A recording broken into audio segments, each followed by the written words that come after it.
We're going to talk about a few different subjects. First is some very big development in the area of online fraud. For many years, we've talked about how there's been thousands and rampant scams against consumers where they're being told that there are huge opportunities for investments. People send their money, it goes away. So they're starting to crack down on that. Some big news from the SEC.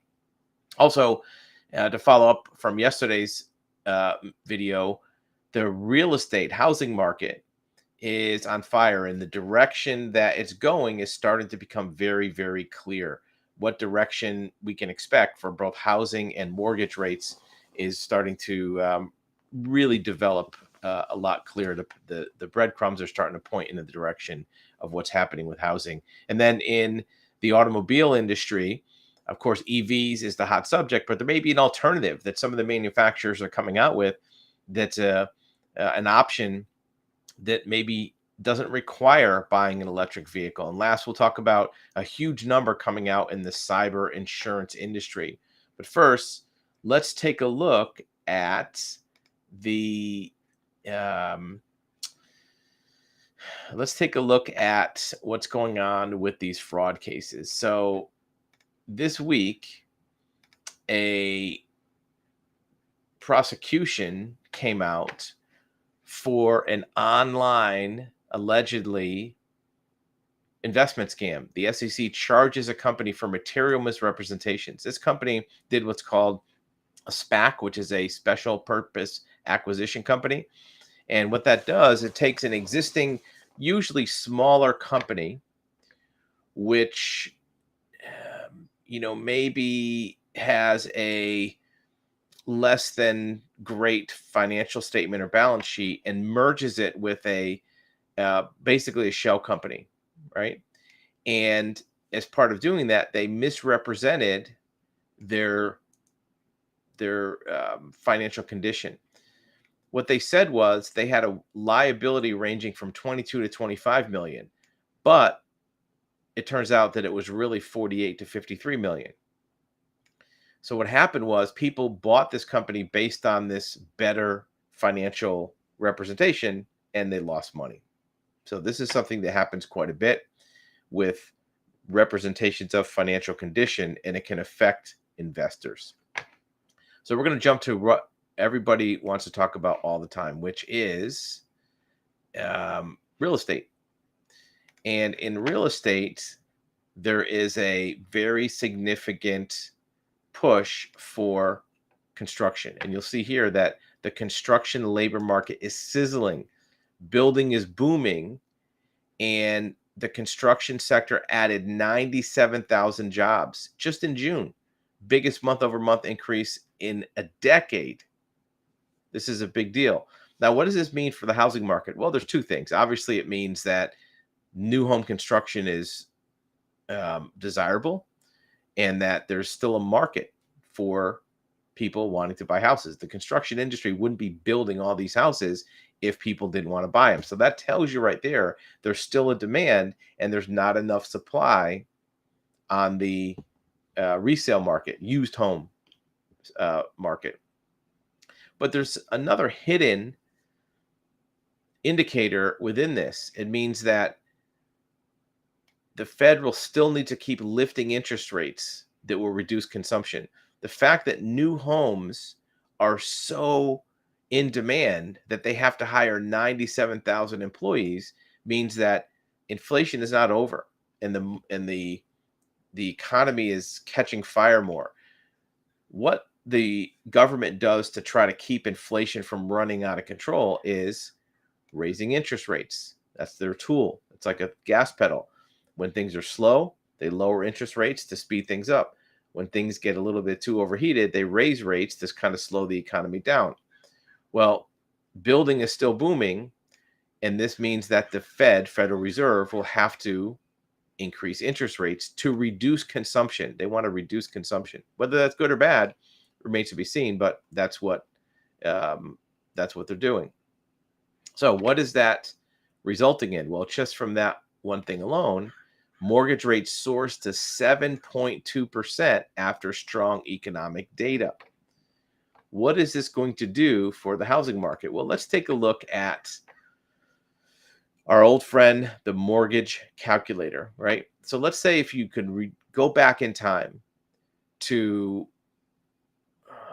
let's say 2017, and you could find a pretty decent house. Let's call it for $340,000. We'll do no money down. And at the time, let's say the rate was 2.9%.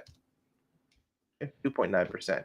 Your payment on that house would be $1,400 a month. If you look at that same exact house today, 5 years later, from 2017 till now, it's likely that house is probably going to cost you, let's say 580. It'll probably be more than that, but let's just say 580. But more importantly, your interest rate, actually, let's do this. Instead of saying today, let's say 2 years from now. Let's say that house in January of 2025. So that's not even 2 years. That's like a year and a half. That house is, let's call it 600,000. And let's say the interest rate then will be 8.1, which is a pretty good guess. That house now is going to be 4,400, the same exact house. So it went from 1,400 to 4,400. That's $3,000 a month housing budget, which is 60,000. I'm sorry, 3,000 times 12 is $36,000 a year more out of pocket, which means the buyer of the house has to make 50,000 a year more gross income to have that be take home pay. So this house effectively now costs 50,000 a year more for the same exact house, presumably if things go the way that they're going for the next year or so, year and a half. So there's a lot of presumptions in that projection, but here's what interest rates are right now. And what is Redfin saying? Here's another supporting argument. Redfin, big analyst in the real estate industry, says the average U.S. home is now selling above the asking price again. Remember when back in 2021 and 22, people were making multiple bids, bidding over asking, properties going through the roof, and then it died down and everybody thought, okay, that's over. Housing prices are going to crash. Well, guess what? The average U.S. home is now selling above its asking price again. This is right now. This is July 6th. Lack of homes for sale is the main reason. New listings down 25%. And total homes is down 12%. So this is another indicator. New listings are down more than the total for sale. What that means is the total home for sale is less, but there's even fewer homes coming onto the market. That means that in the near future, 6 to 8 months, there'll be even fewer homes on the market. Leading indicators of home buying activity, interest rate went up. We know that. Mortgage purchase applications rose 3%. So at the same time that there are total number of sales down and new listings down 25%, new applications are up 3%. So you see what's happening? You have new home listings down 25% and new purchase applications up 3%. You can see where this is pushing the market. Google searches, homes for sale were up 5%. That's interesting. And this kind of paints the picture. So if you look at the data, not what people think, not what their opinion is, where you think the market's going to be in 2025, 2025 January is like a year and a half from now.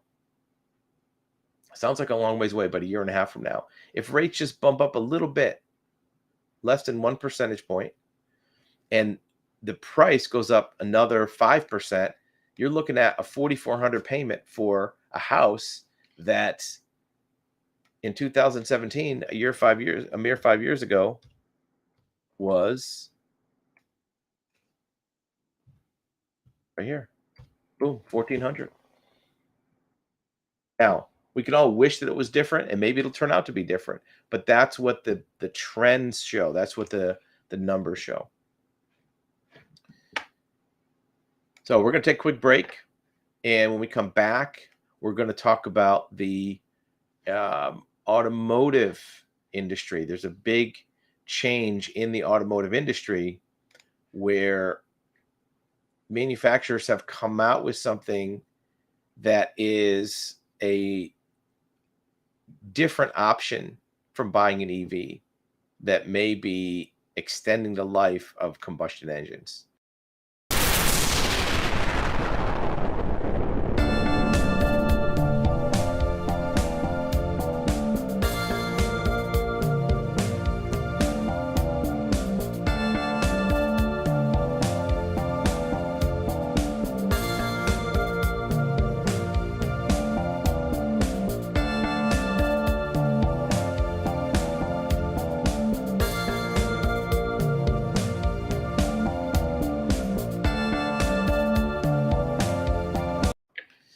All right, we're back. Let's take a quick look at what's going on in the automotive industry. So this is an interesting development. A few manufacturers, mostly in Europe, are taking a look at what's called e-fuel. E-fuel, it's carbon neutral. And, here's the thing. Part of what's the carrot and the stick for manufacturers to go to EVs to make all their cars electric is that the government is not saying to them, you have to make EVs. What they're saying is you cannot create vehicles that have emissions. You have to reduce it down 30%, 50%, 100% over the next 5 or 6 years. So what they've done as a workaround is to create a combustion engine that has no emissions. And what's happening is they're looking at e-fuel, a replacement for gasoline and diesel. E-fuel combines carbon dioxide taken from the atmosphere and hydrogen that comes from water. So think about one of the things that is a major factor in the environmental green movement is there's too much carbon dioxide in the atmosphere. Well, guess what? They're taking it out. They're sucking carbon dioxide from the atmosphere, or you catch it at a refinery and then you mix it with hydrogen that is in water. Hydrogen, H2O, 2 hydrogens, 1 oxygen, right? And with no changes to the engine, this fuel can run as cleanly as an EV. You don't have to change the engine, fuel injectors, any other emission system, and an internal combustion engine will run just like an EV. So this may be a way that they can keep making gasoline engines if the market wants those. Automakers say e-fuel works in today's engines. Refiners have to figure out a way to manufacture it at a cost close to gasoline. E-fuel could cost more than $11 a gallon if it were available now. But, if gas prices were $5 or $6 and EVs cost more because the battery has to be replaced, $11 a gallon, if you can knock it down a few bucks to $8, still might be desirable for some consumers. What are your thoughts? Would you rather have them come out with this new type of propulsion, new type of fuel for typical internal combustion engines, or do you just want an EV? What's the better way to go? Last but not least, we'll touch on quickly. This is in the insurance industry. Cyber business, cyber insurance is booming. Global premiums could surpass $50 billion in 2030. This is not the amount of the insurance policy. If you buy a $1 million policy and it costs you $800, the premium is just $800. Add all those together, and they're saying it could be $50 billion in just a few years. 2030 sounds like a long ways away. It's not that far away. A surge in ransomware claims happened in 2021, which led to a doubling of insurance costs. Markets stabilized since then. There's a lot of capital being put into this business. The market is poised for growth, but there's need for further action to meet the demands of clients. Just like we saw in real estate, there's a huge demand for cyber insurance to cover that risk and to get people and companies to be aware of the risk and getting the right coverages, because in many instances, A cyber risk is more likely than any other risk you have. Getting sued, slip and fall, burn your building down. Those risks are much less than cyber for many companies. Reinsurance is coming in to fill the gap. They're the companies that back up the insurance companies. Reinsurance plays a critical role with around 45% of cyber premiums going to reinsurers. This is a pretty high ratio. So this is something to keep your eyes on. Cyber insurance and covering that type of risk will be more and more desirable, in some cases required. There may be some contracts that you may enter into as a business that require that you have cyber coverage for your business and for your clients and for your suppliers. Check us out on our other channels. Make sure and subscribe so that you see when our videos come out.